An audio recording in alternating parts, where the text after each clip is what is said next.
When we last left off, Shechem and Hamor had pleaded with Jacob and his sons to let Shechem marry Dinah.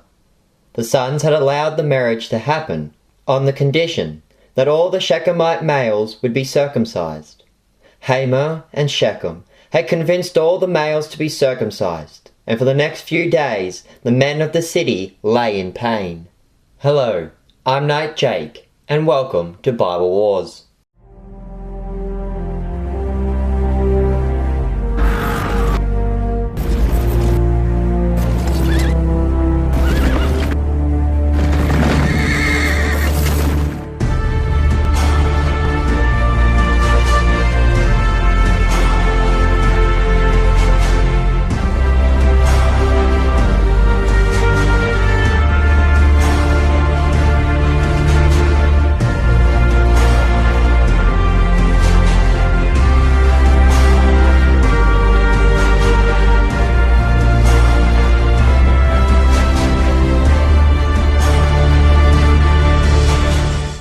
On the third day, Simeon and Levi, the sons of Jacob and Leah, Dinah's brothers, came and slaughtered all the men in the city, including King Hamor and Prince Shechem. They then took their sister Dinah from Shechem's house and left the city.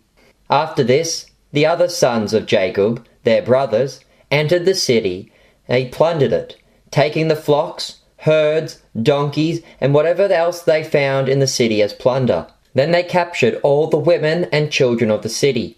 Since all the males had been killed, these were only young girls. The Israelites took these women and these young girls as slaves to work for them.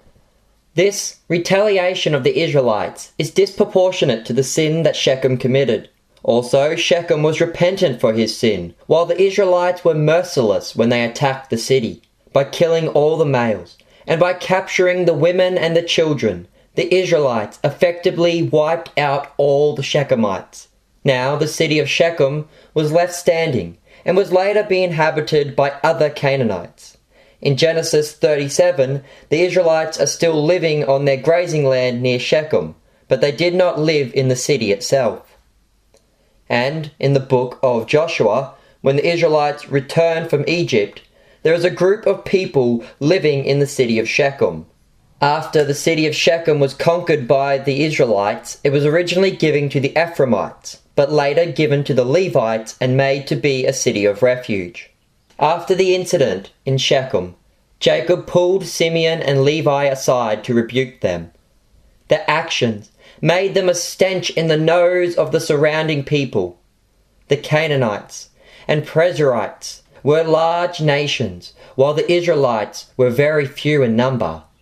At this point, they were made up of only Jacob, 2 wives, 2 maidservants, 1 daughter, and at this point only 11 sons, many of whom were still children.